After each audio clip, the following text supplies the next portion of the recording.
What's up, everybody? Welcome back to another thing, Joushi Rambling. We're going to be talking about stuff, and as you can see, we're going to be doing a tier list today. Aren't tier lists fun? Um, I've had a bunch of people over the past couple of weeks ask me, like, hey, can you redo the, unit tier list that you did a while back? But specifically talking about Grizzled Company in mind. So, with the most recent update we had a couple of days ago coming out, what is presumably the last time that we are going to be getting rules updates, unless something crazy happens before 11th edition, or until we get our new stuff like the Hippogriff and the Centaur, I think they're called. Until that stuff happens, this is probably going to be what we're going to be playing for the rest of the edition until that stuff comes out, which of course I don't know anything about. At least not yet. We'll find out more when it happens.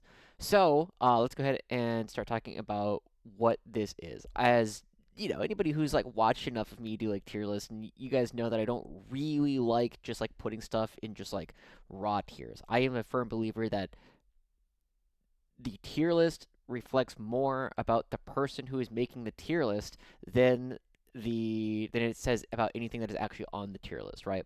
Where I put something on the tier list says more about me and how I think about the game than it does about the thing that is going to be on the tier list. So with that in mind, instead of just going S through A, B, C, D, S through D, I'm going to go ahead and put them in a couple of other tiers. And what is the game plan, right? Like why am I doing this? The whole game plan and why Grizzle Company has been so good is because it plays the game plan really directly, and the game plan is pretty simple. We're going to hold our natural every single turn. We're going to try and stop our opponent from holding their natural 2, maybe 3 times per game.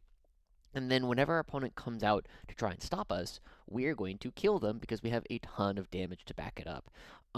Almost everything that we do is about making our opponent either have a lot of difficulty killing us or force our opponent to trade down. And we will be willing to trade down initially in order to force our opponent to then trade down themselves. We are willing to trade down first to force our opponent to trade down immediately afterwards. And this entire game plan is basically how almost every successful guard list is playing right now.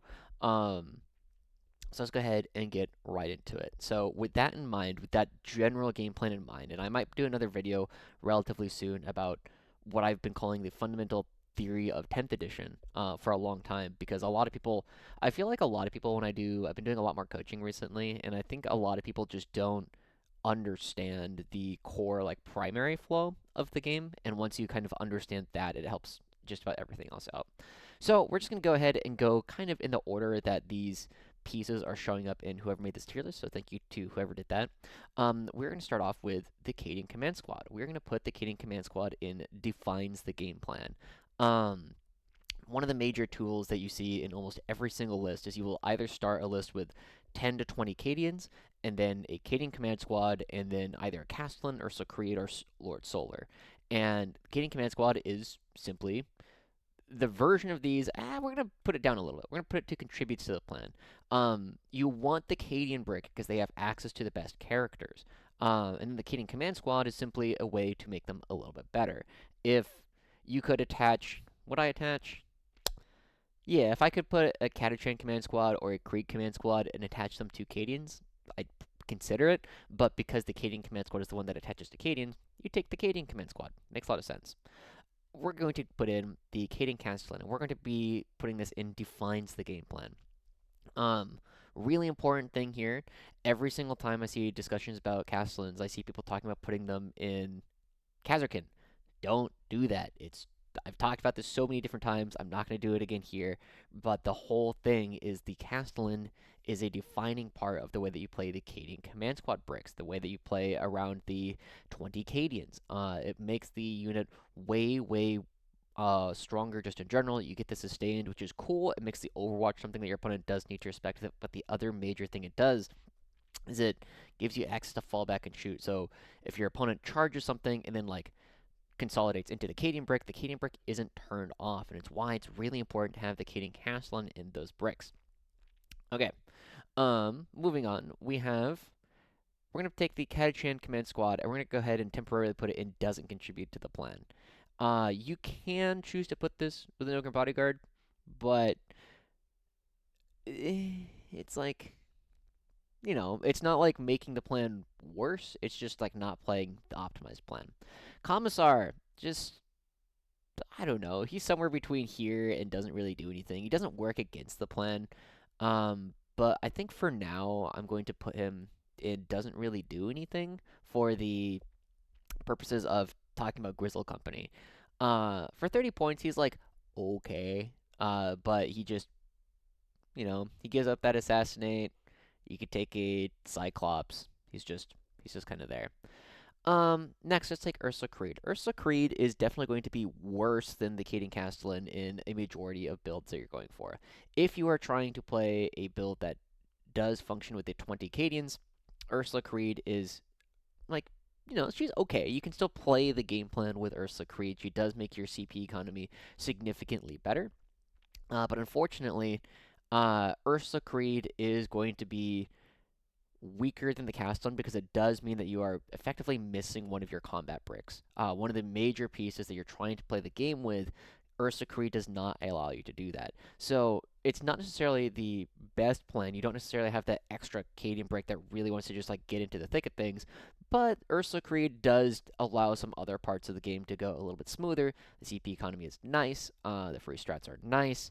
But most of the time, I found when I've been playing the Grizzled Company in general, I don't really use a ton of stratagems on my regiment units anyway. A lot of my CP is being spent on squadron units, where Ursula Creed doesn't really contribute to that nearly as well. So still a good piece. You can still definitely do it.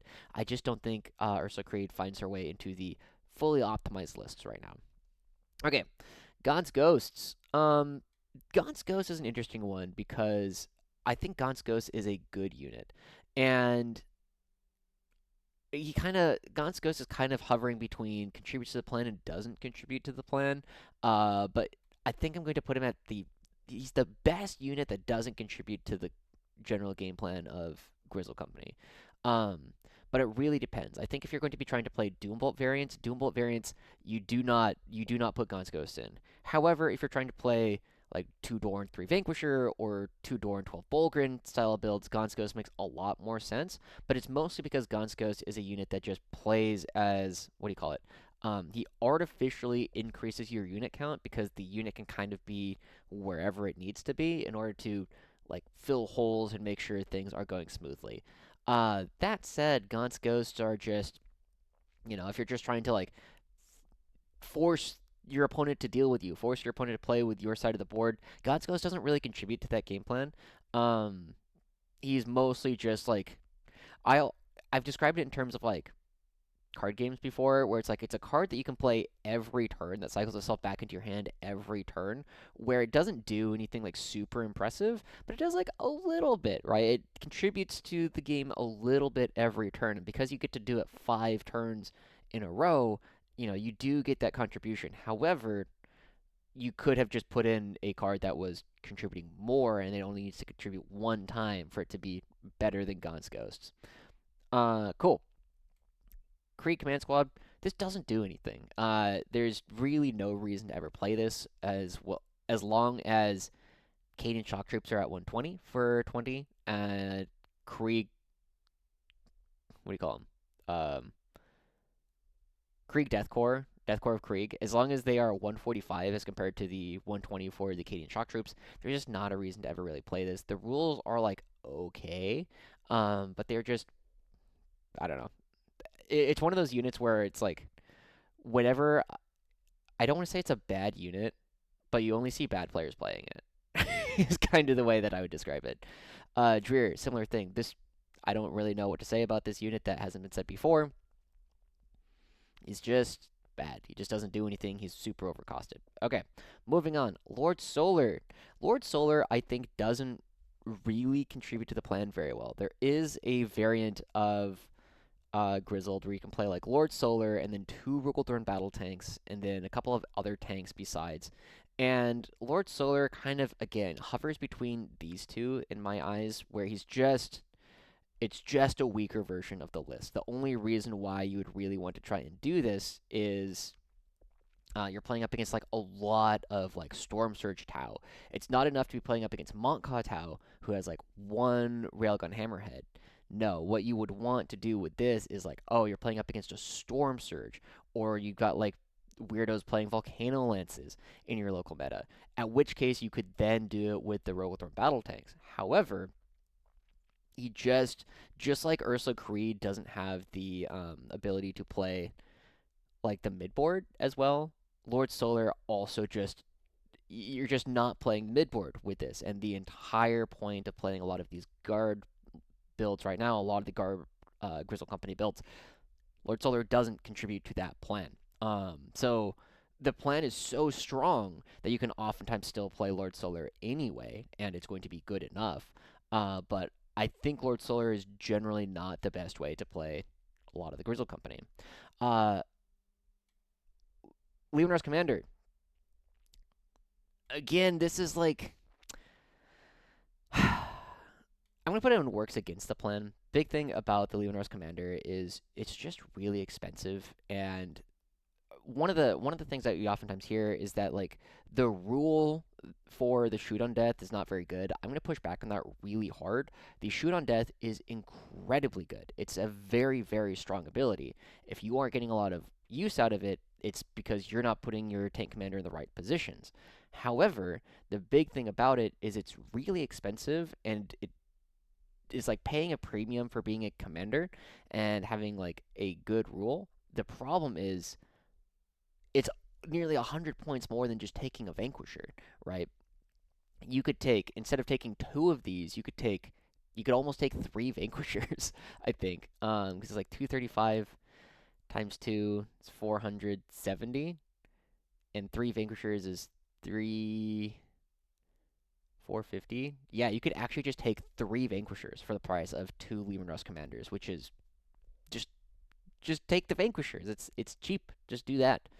Lemur's Commander, the numbers are still really bad on this unit. I would again, it's not so much it's a bad unit. You're gonna hear me say this a bunch of times in this video, I think. It's not so much that it's a bad unit, so much as there's mostly only bad players are playing it, because there are better things that you can play. Okay. Slay Marbo. Slay Marbo is one of these interesting pieces that doesn't really contribute to the plan in any real way. He is a tech piece that you can consider putting into your list because you're playing on a ton of super open boards and there's a lot of like really heavy shooting, and having that one lone up tech piece is kind of nice. That's really about all he does. He is like okay. I think by the time you're trying to take him for the purpose of blocking out your opponent's infiltrators, you just take a unit of rattlings instead. But you know, he's okay. He doesn't work against the plan. He just doesn't make the plan better. I don't know. These guys are just useless. The Midstorm Priest exists. I don't even remember what his rule is. The Primaris Psyker is like I don't know. It's just and goes back to the Castellan attaching to like Kasperkin. By the time you're attaching a Primaris Psyker to something, that's an entire squad of dudes, and the Psyker does not do more than a squad of dudes basically ever. Okay, next, let's go to the Rogal Dorn Commander. It's gotten nerfed on nerfed and nerfed. I think like the past three slates in a row, it's gone up in points, and frankly, it's finally at a spot where it is like maybe not the single best data sheet in the entire codex. It is just so powerful at what is it 290, 295, whatever number it is at now. Um, it's just really good. It is single-handedly pushed out a lot of armies from being like relevant in the game. Anything that relies a lot on like 3 wound infantry, like World Leaders 8 bound or Chosen or Possessed, maybe have 3, or Flawless Blades, like anything that is like 3 wounds, the Dorn is a major solution to, and it just makes it almost impossible for our opponents to deal with that kind of output. It's really good. The only thing about the like Rogal Dorn is that you have to understand that it's not a long range tank. It is not a tank that is going to win battles beyond about 24 inches. And realistically, if you are shooting at almost anything and you have the Dorn outside of 18 inches, The Dorn is probably not going to kill a tank in one go, whereas a lot of other tanks will just kill tanks in one round of shooting. The Rogal Dorn does not do that. It is a it doesn't play super far back, but it's going to be the kind of tank that is generally going to be spending a lot of time like staging relatively aggressively in ways that it can come out and shoot things relatively close. But the main thing about the Rogal Dorn is it is such a big damage dealer that the rest of the game plan can kind of be built around the fact that as soon as the Rogal Dorn comes out, it is going to kill whatever killed our other units. It's going to kill whatever killed our skirmishing and our early trade pieces and our early screening pieces, and it is going to kill those very, very effectively and then be difficult to remove on the crackback. So it is still just really, really defining of how we end up playing. Tech Priest doesn't contribute to the plan. I'm going to put this. This is probably going to be the lowest one and doesn't contribute to the plan. In a similar way to if you have Lord Solar and a Tech Priest, it's just at that point, like we're spending so many points to try and make our Rogal battle tanks a little bit better when we could have just played the Rogal commander and been in a good spot anyway. If you don't have like a specific plan, like my buddy Tom Martin might be watching this, he was specifically trying to play up against the Storm Surges, where it's just like two shots that like are hitting on twos, rerolling ones, wounding on twos, rerolling ones, at like AP 5 or whatever, damage 12. And if you have the engine seer as a specific, like, I'm going to make that guy sad, it's a way to kind of do that.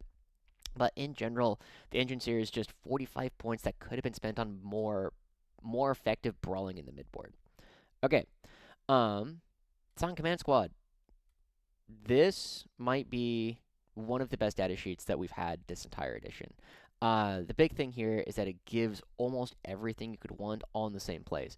You have a med pack, which is one of the best war gear for resing D3. You have 2 special weapons. Usually melt in a plasma, but it might be a plasma and a volley gun. You have the option between a third special weapon or the regimental standard for either +1 OC all the time or just another special weapon. And then lastly, you have the officer, which gives you sustained hits and the ability to be ordered twice, which is nuts because especially in this detachment where it is trivial to give these Scion units 2 orders because they give themselves 2 orders when they drop in. It's it's like the bridgehead +1 to hit that you just always have all the time, which is a really, really big deal. I've said for a long time, I think that there are ways to try to point the command squad in such a way that the regular Scions aren't pushed out of the game, but right now, this data sheet is so powerful, and it means because it is relatively undercosted on its own, it is a big reason why these Scion, Tempestuous Scions by themselves are as expensive is because this unit is too cheap. This unit needs to go up, and the Tempestuous Scions needs to go down, so it's okay to take a 5-man elsewhere. Okay. But it's also a major contributing factor, right? Looking at the game plan that we're looking at, where we're trying to take our opponent's natural a couple of times. We're trying to hold our own, and then we're going to destroy all of our opponent's units whenever they try and stop us from doing that game plan. The Scion Command Squad is a major, major tool because you can rapid ingress it, and then you can walk it onto the enemy objective, and then you will also kill like a lot of things. A Scion Command Squad plus 5 Scions is very consistently going to be killing 7 to 9 Space Marines that are not on an objective and in cover a lot of the time. So it's really, really powerful. One of the big things that John Winter Russell actually mentioned to me when I was talking to him about like why are we taking the 5+5 Scions is if you look at a Kasperkin and a Chimera, which is 110 plus 85 for 195, a lot of the time that's going to be going out and flipping an objective. And then we can do a very similar thing for 155 between the Scion Command Squad and 5 Scions. So it's just really, really powerful. It contributes to the game plan really effectively, basically right away. Cadians, 10. You can do it as 10 Cadians, but it's best done as 20 Cadians when attached to a Command Squad and a Castellan, and sometimes Nork Dead Dog or an Ogre Bodyguard if you want to. This is a defining part of a lot of almost every game plan. Whether or not you're doing it with the Acadian Castellan brick, or Ursa Creed, or Lord Solar, Cadians are generally going to be the best battle line to just like throw in the back line because they will sticky your home, and that can single-handedly dissuade a lot of our opponents from trying to go back and like drop and try and shoot you off because like, oh well, it's sticky. So I'm at best trying to roll a 9-inch charge after killing enough of your guys in order to unsticky it. Just having that extra layer of defense on your home objective is very, very powerful. I don't know what else to say about this. It's just pretty good. We're gonna put Katachan. Um, this is probably going to be one of the lowest ones under contributes to the plan because while they are the same price as the Cadians or the Death Corps of Krieg for 10 of them, they are because we're generally taking like so many other fast units that either scout or horses. They are kind of in a spot where they are the least among them that still do the thing that you're asking them to do. They are still just fast OC, and that's basically all they need to do. Death Corps of Krieg, I'm going to go ahead and put these guys towards the top of contributes to the game plan. Um, Almost every single list that you have where you're just trying to take 10 dudes to just go play the game, Death Corps of Krieg, particularly in 10 mans right now, are really, really effective. Just having a couple of units running around where if your opponent leaves like one of them alive and you just get to res D3 dudes, you can flip a primary here or there. They're really nice to have. They are contributing to the game plan as some of these cheap things that are going to go forward, stay on the objective, sticky it, and then run more aggressively at your opponent immediately after. Generally works out pretty darn well. Chimeras. These are defining the game plan. I'm going to go ahead and put them, I think, like this. They are just really, really good. One of the major reasons why the Chimera has come back into vogue is as the Taurox has gone up in price. And yeah, it's mostly the Taurox going like up in price so that the Taurox isn't like absurdly cheap. One of the major reasons why the Chimera has become more popular than the Taurox is just the fact that the Chimera does things. The Chimera is a skirmishing piece in and of itself. The 2 heavy flamers, you almost always take the flamers in Grizzled Company. You can consider the bolters in combined arms, but the 2d6 flamers plus the hunter killer plus the 18 shots of additional nonsense are very, very reliably, or not reliably, they're very consistently going to contribute damage into like 5 scout marines, 5 JPI, 10 cultists, some spawn, right? They are going to be doing damage in ways that your opponent does need to respect the fact that it can just by itself, it can go wipe units, small units that are standing on objectives. The other really big thing that it does is it gives you the opportunity to go punch your opponent in the mouth on turn 1 on most deployments, right? On tipping point where the 2 deployment zones, I think, are 20 inches apart in the middle.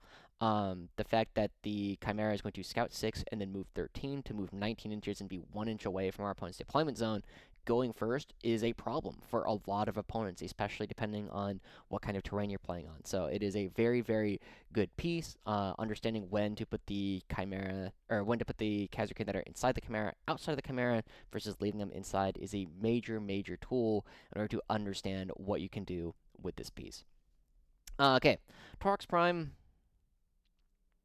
I don't know. It doesn't really do anything. It is okay. There are detachments where you would consider playing this. Unfortunately, this really isn't one of them. It's just too expensive. It just does too little. Yeah, there's just like not really a reason to take this when we have more flexible pieces that are able to play the game more effectively. We're gonna go ahead and take the Taurox. We're gonna put this in contributes to the plan. There are still ways to play the Taurox relatively effectively across the, yeah, just kind of across the board. You can still put Kasperkin inside Tauroxes. They have that extra reach, so your opponent does have to respect how quickly you can move around the board a lot of the time. However, the major problem that it has is that is all it does. Chimera is a skirmishing piece in and of itself. The Taurox just goes fast, so it's still good, but it doesn't have any guns, or like the guns it does have are just really irrelevant. So it's just, it's okay. You can still play it. It's still going to be good. Rough Riders. These are going to be some of the top contributes to the plan. So they are one of the options that you can take in order to move around the board really quickly. They are only 60 points. They move 12 inches or 15 inches. And because they are so cheap, because they have such large bases, because they have the opportunity to charge some things, they contribute to the plan. They are going to be those cheap pieces of OC that are going to run around, do your area denials and cleanses, and stand in your opponent's objective and stand an inch in front of your opponent's army. They're going to do it pretty effectively, and then as soon as your opponent comes out and be like, Well, I cannot go attack my opponent's natural until these horses are dead. They will bring out some pieces to kill the horses, and then you're like, cool. Well, now that you have killed my 60-point unit with your 100-point unit, I'm now going to kill your 100-point unit. Thank you. So they're just really, really good at doing that. Avenger just doesn't do anything. Basilisk, it's somewhere in here, right? I don't know. I think I'm going to put it here above the engines here. Um, it doesn't contribute to the plan, and there's a major reason for this. So, um, I know that there's like a lot of people who like taking indirect. A couple of these strong Spanish players are taking it as well, but the major reason why indirect in general is just not very good is even when it was doing more damage, unless it is doing kind of overwhelming damage, and you have enough of the indirect to make your opponent really deal with the fact that they are going to be attritioning hard, is that the Basilisk just doesn't do enough, right? And the other major thing about the Basilisk is the people who are taking the Basilisk and leaving it on their home objective the entire game and are now spending like 140 points of their army that is not contributing to the middle of the board. And that's going to be over and over and over and over again what this whole thing is. If you are not trying to play the middle objectives for the rest of 10th edition, you are not contributing to the plan. And that's the biggest thing with the Basilisk is, yes, you can, if you have one of them, over the course of like 3 turns, most of the time, it's going to take, on average, 3 activations for a Basilisk to kill 5 JPI that are hanging out on an objective. Sometimes you'll get really lucky and they will fail all of their saves and they will just be dead. But most of the time, you're just going to kill like 1, maybe 2 of them, which is simply not enough. So, if you're not taking it for the damage that it does, you're taking it for the -2. However, there are so many ways that you just kind of don't care about this. There are so many more effective ways to limit your opponent's movement by standing in front of them or by killing them that the Basilisk doesn't contribute to that game plan. Um, so, yeah, am I an indirect hater? Yeah, I actually think I don't want indirect to be in the game at all. Uh, I don't think any army should have indirect, but that's a personal thing. While it does exist, I just don't think it is very effective. There are times where it can be very effective as part of like other pieces, right? If we were trying to play Bridgehead, there are reasons to take indirect to like open up some space in our opponent's backline, but Grizzled Company doesn't do that. Grizzled Company is going to go in through the front door. We're not trying to sneak in through the back. We're trying to go in through the front. And the Basilisk doesn't contribute to that game plan. You can see like some indirect in Deathwatch where they are also trying to open up holes so that their kill teams can drop into places where they couldn't otherwise go. We are not trying to do that. We're trying to go in through the front. And we don't need to open up holes in the back to go in through the front. Okay, Bulgrin.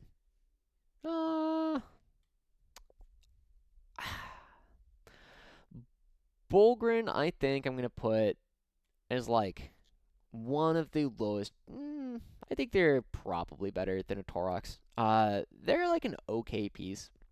They can contribute to the plan, but they're going to be contributing to the plan in a different way. And the problem with Bulgrin right now and why they are relatively low in the A tier is because the matchups that they help us with are already good matchups. Which is why, ooh, with that in mind, do I want to move this down?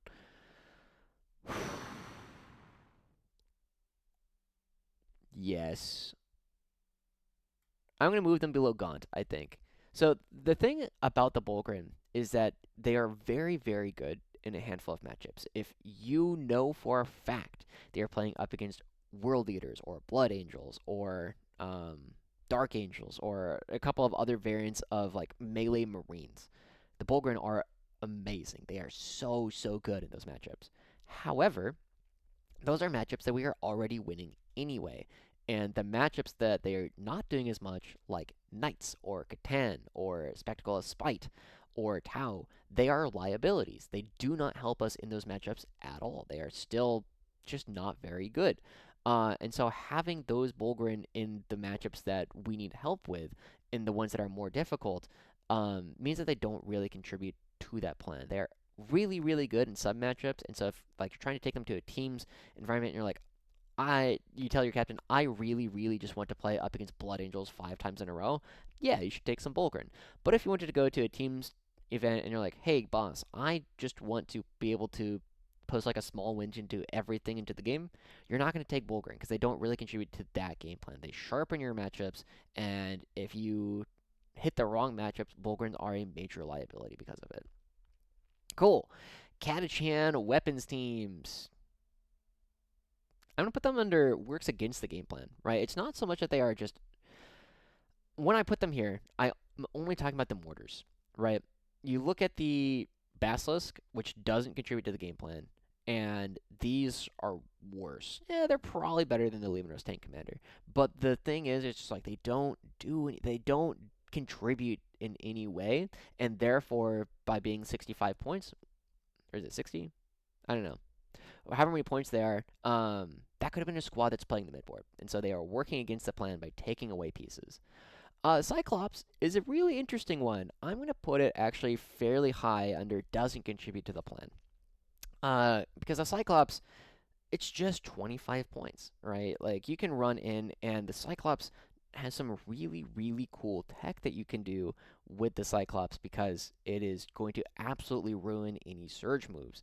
There's a lot more to be said about that, but if you're playing against things like World Leaders or Victrix or was it Space Wolves or ACDC, the Humble Cyclops is a major, major tool in order to make sure that everything is going to be working well. Otherwise, it's just 25 points and takes up space. It's not bad.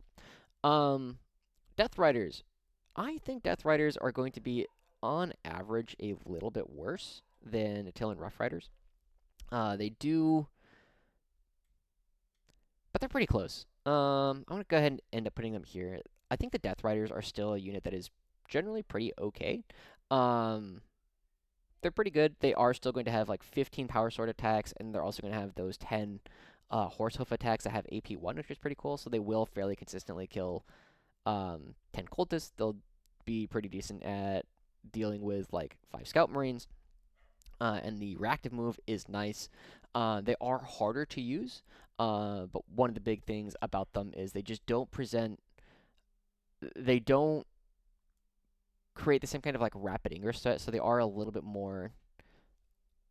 It's weird to call them one-dimensional with the way that reactive moves and like how powerful reactive moves are in general, but they don't have the same kind of I'm gonna go kill that tank right now with the Death Riders. So it's okay. Manticore sucks. Fuel Runner's Battery sucks. We'll put it down. It works against the plan. Cadians, just don't take them. Hellhound. Hellhound is an interesting one. Hellhound probably ends up coming into doesn't contribute to the plan. I think it's like okay, actually.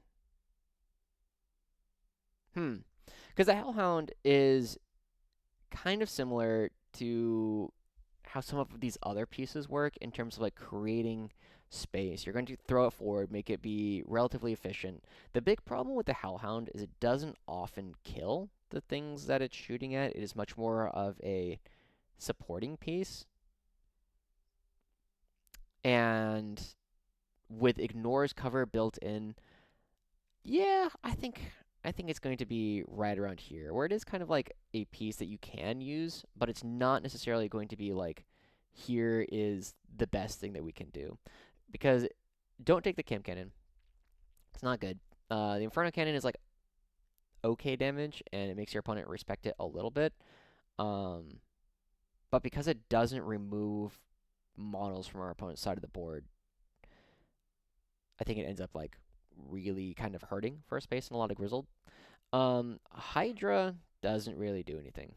It's just it's cheap box, but I don't know. It just doesn't do anything. All right, Kasperkin. Kasperkin are one of the best units in the Codex still. I'm going to go ahead and move them right behind the Scion Command Squad. Kasperkin, one of the major things about Kasperkin to think about is they are one of the highest skill expression pieces in not just the guard, but in, I would argue, the entire game, because they do everything. They do everything okay, kind of like Gaunt's Ghost, but they also actually kill things. You have the 2 melta-guns, 2 plasma guns, a plasma pistol, a sniper rifle, 10 shots of random las. So you are going to be able to do serious damage to light vehicles. You're going to be doing some damage to heavier vehicles sometimes as well. They are on 28mm bases, so that they can go stand in front of things. They're OC1, but they can be OC2 at the drop of a hat. They are just really, really good. They do so many different things all the time that you can just. It really is like if you are not getting value out of Kasperkin, um, I don't know how to say this nicely. It's a skill issue, right? It really is the kind of unit where you can do so much with it. They do so effective. I mean, they're so cost efficient at what they do. They're not the highest damage pieces in the world, but because they can do everything, they are just so, so powerful. I don't really know how much more to say about that because otherwise it's just Kasperkin are the best. You should take two or three of them in almost every list. Artillery sucks. Krieg Engineers. Krieg Engineers are quite good. I'm trying to think. Do they define the game plan? Um, I don't think they're that good. So one of the big things about the Krieg Engineers is they have seen a big resurgence, especially in these Doom style of lists, because one, in Grizzled Company, your CP economy is a little bit stretched, right? You want to do a lot of things, but you don't necessarily have the CP for all of it. And Krieg Engineers gives you that free grenade, which helps out your CP economy a little bit. And they are a piece that can be replaced. You can have them be 10 Death Corps of Krieg instead. You can have them be Rough Riders. You can have them be Death Riders. I think the Krieg Engineers are slightly better than the other variants because they scout 6 and then move 9. And then they do nearly guaranteed damage, or damage that you don't need to lose your unit for, right? Whereas like the Krieg Engineers can go forward, they can throw a bomb. It's like, okay, cool, we rolled 4 damage on a grenade and killed 2 Marines, and then we also hit the cleanse. Whereas the horses, they have to spend for that CP, and then they typically will not be able to go like charge or do anything if they also want to do the secondaries. So the Krieg Engineers are just a little bit more like versatile than a lot of the other variants. However, if you wanted to be like, but I value the extra movement that the horses bring, I'd be like, okay, yeah, that's fine. I really value the meta pack that the Death Corps of Krieg have. Is like, sure, that's also fine. You don't need the engineers, but I think they are first among equals. Okay, moving on. Krieg heavy weapons teams. This is not a data sheet I've thought about very much recently at all. Yeah, I think it falls under doesn't contribute to the plan. It is. Ooh, does it work against the plan? It might actually be top of work against the plan in Grizzled specifically. So the reason why I'm going to go ahead and put them in works against the plan is they're too slow to effectively play the midboard. So they're more of a defensive piece when Grizzled Company is a very aggressive army in general. And it doesn't have enough damage. It's like one of the big things to think about with heavy weapons teams is every time you fire the heavy weapons teams, each heavy weapons model, so each one of those flamers, is going to kill about one Space Marine on average. The reason why you kind of make them more expensive is because, in theory, this 3 model plus the dude uh, can activate like 2 and 2/3 times. So, you shoot them, and then you overwatch with them, and then you shoot on death, and you'll get 2 of those to shoot on death. So you'll end up shooting the like 8 heavy weapons teams worth of flamers, which is like okay. The big problem that you have, of course, with this is we don't want to be spending that CP on Overwatch with this unit, right? There are other armies where you could consider doing it with, but Grizzled Company wants to be doing it on Rogal Dorns or Scions or sometimes the Castellan brick. We don't really want to be spending that CP on the Krieg heavy weapons teams, and then the Krieg heavy weapons teams are just kind of slow. So as soon as I see them in a lot of Grizzled Company lists, I go, this is not contributing to how we want to play, and in fact, I think it's a detriment because of there could be other things we could be doing. Okay, let's start going into tank stuff. I'm just gonna go ahead and throw all of the super heavies and a couple of other things. None of this is good. It's fun, but it's not good. Is there anything else I should? Oh, Is there a Manticore? Oh, this is the Death Strike. Yeah, Death Strike just doesn't really do anything either. The Manticore also just doesn't do anything. So they're not good. Okay, let's go ahead and start talking about the Armored Core a bit more. So the Lemur's Battle Tank is interesting. I think the Luminar's Battle Tank, it's like one of these pieces that is already just kind of barely making the cut in combined arms lists a lot of the time. And in Grizzled, its ability is just like not super relevant because you're only getting the reroll hits while your opponent is on an objective that we do not control. So doesn't really contribute to the game plan. Doesn't really have like that overwhelming damage that we really need immediately afterwards. I don't think it's bad. I just don't think it does very much. With that in mind, then does it just? I think it just goes and just doesn't really do anything. It's just kind of there a lot of the time when we're playing. Demolisher, I think is actually. Do I need to swap these? Huh. I hadn't really thought about this. Because I think the battle tank is better than these pieces, but these pieces I think are worse. Um, do I add another one, actually? It's kind of funny. Add a row below. Or add a row above. Okay. Works against the game plan. We're going to go ahead and change this one to works against the plan. Move this stuff here. And then we're going to do just bad. Okay.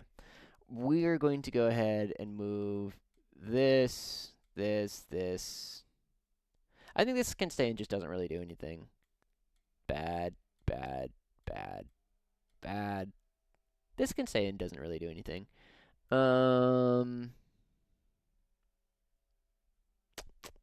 This is bad. This is just bad. This is just bad. Don't want to move the super heavies.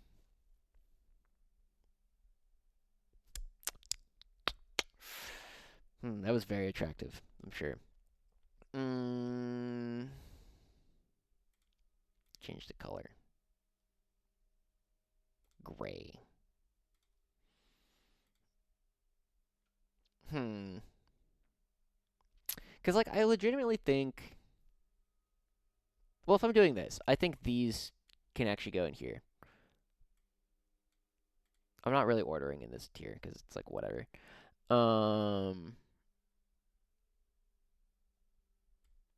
Yeah. Alright, I'm happier with that. So the Battle Tank and the Demolisher are kind of similar things, where it's just like, you could do it, but it's just, there are just so many better ways to do the exact same thing. Like, if you wanted to play a Demolisher or a Battle Tank, most times it's like, just take a Hellhound at that point. Eradicator goes in just bad. Just doesn't do very much. Alright, Executioner, I think kind of falls under just doesn't really do anything. It does have a rule that exists and like actually contributes, unlike the Battle Tank, which doesn't really. The Executioner kind of falls under, what was the other unit I was talking about? The Bulgrin. The Executioner is ideal targets are like Custodes and like Terminators and like Marines, but these are armies that we are already favored into. So why are we taking points that are trying to make our matchups, like our winning matchups, more winning? And that's like, sometimes you can do that in teams, but as soon as someone sees like, oh, they are really teched into beating this army, unless they cannot avoid it, they're going to avoid it. So it's not great. Exterminator. Okay, I think the Exterminator is one of the best tanks that you can take in Grizzled Company. It is one of the tanks. So one of the big things to think about is that the Exterminator autocannon, Strength 9 Twin Linked AP1. Strength 9 Twin Linked is secretly approximately equivalent to like Strength 12, right? Because Strength 12 against Toughness 9 is going to be winning 2/3 of the time. Strength 9 Twin Linked is going to be winning 3/4 of the time. Strength 9 against, or Strength 12 against Strength 10 is still winning about 2/3 of the time. Strength 9 Twin Linked is going to be winning about 55% of the time. So it's like not quite as good, but it is like it's in a similar thing. And especially when you start going, the only like real weird spots are Strength 10 or Toughness 10, Toughness 11, where the Twin Linked is slightly weaker than Strength 12, but by the time you get up to Toughness 12 again, then Strength 9 Twin Linked becomes better again. So it's a really good, consistent shot count. The reroll ones to hit does really push the Exterminator's damage over what the Luminous Battle Tank was doing before. So it is a pretty good tank if you are trying to just like take tanks in Grizzled Company. It's a pretty darn good tank, and then it just has a rule on top of it, right? The rule is not why you take the tank. You take the tank because it's a pretty efficient damage dealer on its own, but the fact that it does have a good rule helps out quite a bit. Oftentimes, you're going to be shooting these autocannons at, like, a Land Raider or something, and so one of the things that you'll oftentimes do is you're going to spend your Ignores cover a lot of the time on the Exterminator so that you become AP1 Ignores cover, and then, like, your Oppressor cannons on the Dorns will just be AP3, which is often pretty good. Obviously, you have to kind of keep in mind what your opponent is going to do with like Armor of Contempt and the smoke and whatnot, but it is just kind of a thing where going from your opponent saving on 2s to your opponent saving on 3s is a really, really big deal because it doubles your effective damage into those targets. So, Exterminator, pretty good tank. Punisher, just bad. Okay, Vanquisher is a good tank as well. So, the Vanquisher is one of those interesting things. I'm going to put it here right now while I think and talk out loud. The Vanquisher is just really cheap for the hole that it brings. It's toughness 11, 2-up save, 13 wounds, which is difficult to kill. If you don't think it is, and you're like, oh, but my Vanquisher is always I. It's like, well, yes, your first Vanquisher and your second Vanquisher are usually not that durable because your opponent has all of their anti-tanks still available to them. But by the time they've killed 2 Vanquishers, and you have then gone back and killed the things that killed those Vanquishers, your third Vanquisher is much more difficult to kill. The Rogal Dorn, after your first 3 Vanquishers, is impossible to kill. And your second Rogal Dorn, after your third Vanquisher, is God. Like, it cannot be removed from the board by almost any army from that position. So Vanquisher is a really good way to, like, overload your opponent's anti-tank.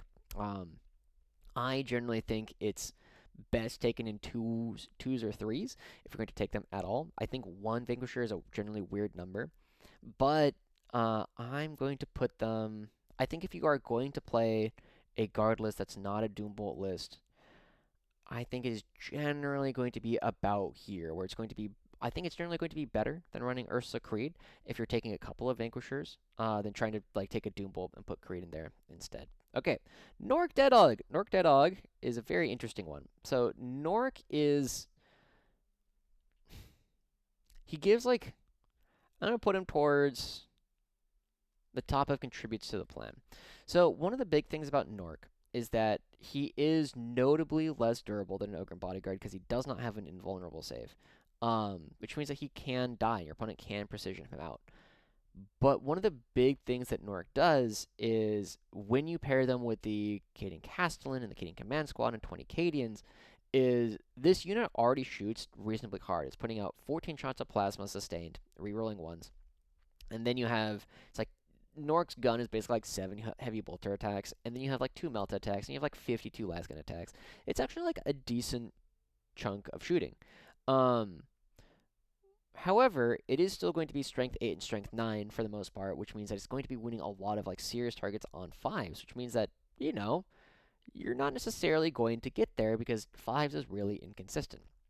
Nork gives you another angle of attack where you can be like, well, I didn't kill it, now it is time to charge that thing. Which is nice. Is he always better than Ogre Bodyguard? Sometimes he'll be really, really funny. Like, I had a game where he killed 2 Paragon Warsuits by himself. He headbutted one for 2 mortal wounds, and then he stabbed them to death. So that was cool. Sometimes he'll just go, like, charge into a thing, and you'll do absolutely no damage, because you're just basically looking for sixes. Um, and if that happens, awesome. Otherwise, most of the time he's gonna kill like two-ish Marines by himself. So he's good, and he does contribute. He adds a new, like I said, he adds a new dimension to the play a little bit more than he does just like make the existing dimensions better. Ogre and Bodyguard, pretty similar, honestly. I'm gonna put the Ogre and Bodyguard. I'm put it here. I think the Ogre and Bodyguard has really risen in popularity because as people have realized that you take like the 20 Cadians, the Cadian Command Squad, the Cadian Castellan, and then you can choose to put an Ogre and Bodyguard in there. And it's like a Russian nesting doll, right? You kill the 20 Cadians, which is not trivial to do. It is still just a lot of bodies that almost always has cover, and you can make them have 4-up saves, and you can give them armor of contempt. So like it suddenly becomes a lot more difficult to remove than our opponent oftentimes expects it to be. And then the Ogre Bodyguard is like, haha, now you've killed the 20 guys, and I now have a toughness 6 unit that has just popped out. I'm annoying. I'm really annoying to deal with. So I think it's a neat thing to just have available. It contributes to the plan by making the units really difficult to remove, which is nice. Ogren, they just don't really do a whole lot. I think Ogren are like pretty high on the don't really do anything, though. You can put them. There are ways to put them like a Chimera or something, where they just have like a lot of shots. It's decent, but it's just like, yeah, they're just okay. Ratlings don't really contribute to the game plan. All right, let's zoom out just a touch. Ratlings don't really contribute to the game plan. They are going to be pretty darn good in a couple of small matchups where if you know how to like move block Chaos Knights or Imperial Knights, they can just like win you the game on the spot. But again, those are matchups that are already like winning, so you don't necessarily need like having an auto win button against an army that we're already winning a good chunk of our games into is like, it's nice. That said, I'm going to put them. I think they're like about as good as Gaunt's Ghost in terms of just like they don't really contribute to the core game plan, but they do add like a new dimension to the things that we were doing, which is pretty nice.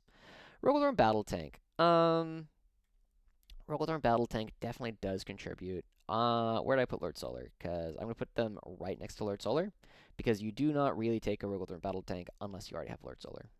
Like they are the same. Armored Sentinel, just bad. This thing is a major liability right now. So one of the major things about the Armored Sentinel is it doesn't have OC, it's not fast, and it doesn't do any damage. So like, what does it do? It is kind of durable. It's a little durable because it's toughness 8 2-up save, so that's nice. The problem that it has is it is a single circular base. And anybody who also plays melee armies and understands how swing charges works looks at the Armored Sentinel and goes, oh boy, I can slingshot so hard off of that thing. I can go anywhere I want as long as I declare it as a charge target. And because of that, it tends to be more of a liability against good players than it is anything else. Is it... Does it instantly lose you the game to have you one of these? No, there's nothing in the just bad that like instantly loses you the game. But it's just as soon as I see one, I go, oh, it's this list is not it. The Scout Sentinel, though, on the other hand, is I think going to be. I think it's going to be like here. It's like not bad. It's kind of fast, right? It moves 10 or 13 inches, and then like it's not that durable, but it's just fast, right? You scout 9, you move 10, you move 13, so you can move 22 inches. You can do established locus in your opponent's deployment zone on turn 1 while also move blocking your opponent. Like it's not bad. It's just there. Is one of the big things. It doesn't really contribute to the game plan.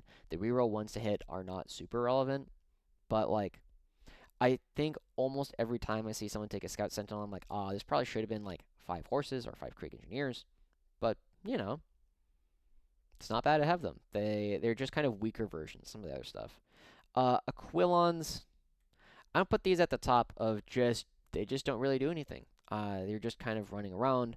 It is really hard to get them to orders. So like our army almost always is rerolling ones to hit, but Aquilons don't because it is hard to get them orders. And so they're very often just running around, hanging out. They do make your opponent respect the 6-inch deep strike, but by the time we're putting in Aquilons, it's like 100 points. It's like, well, why is this not a unit of Kasperkin? Why is this not 2 units of horses? Why is this not like a unit and a half of other infantry? And that's a big thing. Is it's just like they just don't really accomplish very much because they're not supported by the rules of the detachment basically at all. Scions, however, Scions are we're gonna put them at the bottom of defines the game plan. So it's mostly so I've said this a couple of times. I think that the Scion command squad is based on this. Do I think it's actually the best data sheet in our codex? I think it's arguably. I think it might be I think it might be the best data sheet in our codex. Um, yeah. And so I think the best of Scions, right? The thing is like taking 5 by themselves at 70 points is too much. It's just doesn't. It's too much to throw away when we could be playing the rest of the game more effectively if we just saved 5 points and put in 10 Catachan, just like play the game instead. Um, but they are such a core part to I'm going to go flip your opponent's primary. I'm going to go kill like a small character or a rhino or something. They're not always going to trade up, but they are often going to trade about what they're worth. They are oftentimes going to trade up when attached to a Scion Command Squad. And by giving them the reroll wounds against things on objectives, as well as a couple of extra special weapons, it is really, really good stuff. So overall, let me take a look at this. Defines the game plan. Scion Command Squad, Kasperkin, Castellan, Rogal Dorn Commander, Chimera, Cadians, and Scions. I think everything deserves to be in there. Contributes. We have Krieg Engineers, Death Corps of Krieg, Nork, 10 Rough Riders, Cadian Command Squad. I want to shift this down a little bit, but I think it still should be in here. The Ogre Bodyguard, Vanquisher, Ursa Creed, Torox, Catachan, and the Exterminator. Yeah, that's about right. Doesn't contribute. I think Ghosts again, they don't contribute to the plan, but they solve some issues that variations of the Grizzled lists have. Like 2 Dorns, 3 Vanquishers, 2 Dorns, 12 Bulgrin don't play the game plan as well as Doombolt does, and so they don't. And Gaunt's Ghost doesn't solve your ability to play that game plan, but they give you like, hey, I'm a little bit better at secondaries, I'm a little bit better at screening, and all that kind of stuff. So Rattling, Cyclops, Bulgrin, Hellhound, Slime Marbo, Solar, and the Dorn. These two are currently tied at the hip for this tier list. The Catachan Command Squad, again, Catachan Command Squad is just an alternative to attach Ogre Bodyguard to. Basilisk, yeah, if you're going to take like an indirect piece, I think the Basilisk is the least bad one to take right now. Scout Sentinel is okay. Engine Seer is okay. So honestly, if you were to build a list and only included things in these top two, you would build a very, very good list. Pretty much, kind of no matter what you did. You could kind of build it almost at random with just stuff in these two. By the time you start getting into this doesn't contribute to the plan, you needed to have made certain decisions in your top 2 tiers in order to make these make more sense, to solve parts of the plan. Um, I would not take anything and doesn't contribute to the plan until I've skewed a little bit into like the Vanquisher style or skewed a little bit into I guess the Bulgrin style. Um, unless you're already skewing in those directions, I wouldn't take anything in here. Um, by the time we get to this 4th category, like whenever I see someone take something from this category, I don't like it's a bad list. I'm just like it's no longer optimal. By the time you have anything in here, there's something better you could have done with your list. Um, and if you have anything in these bottom two, it's not good. Don't take this stuff. I'll actually upgrade this one. Yeah. Just don't do these. It's not good. It is not good, guys. I promise you, it is. You would. Okay, so before I close out, if you think these are good, your local meta is not aggressive enough. The people that you play against are not aggressive enough players. Um, yeah, that is really it. If you want to beat players you are better than, you can take these pieces. If you want to have a chance to play against players who are better than you, by the time you put these pieces in, it's a problem. You have to have a very very specific game plan. You can maybe consider putting these in teams, but by the time you're doing it for singles play, it's not good. Everything down here, by the time you're putting these pieces in, it's a for fun list. Is about all I can really say about it. We don't really want to put any of these things in any of our competitive lists. Anyway, that was fun. I hope you guys have enjoyed watching me ramble about this tier list for the past hour. If you guys have more thoughts, if you guys disagree with anything that I put in here, if I've missed anything that was just not in the sheet at all, let me know. Let me know down in the comments. For now, that will be it. I'll see you guys all next time. Bye bye.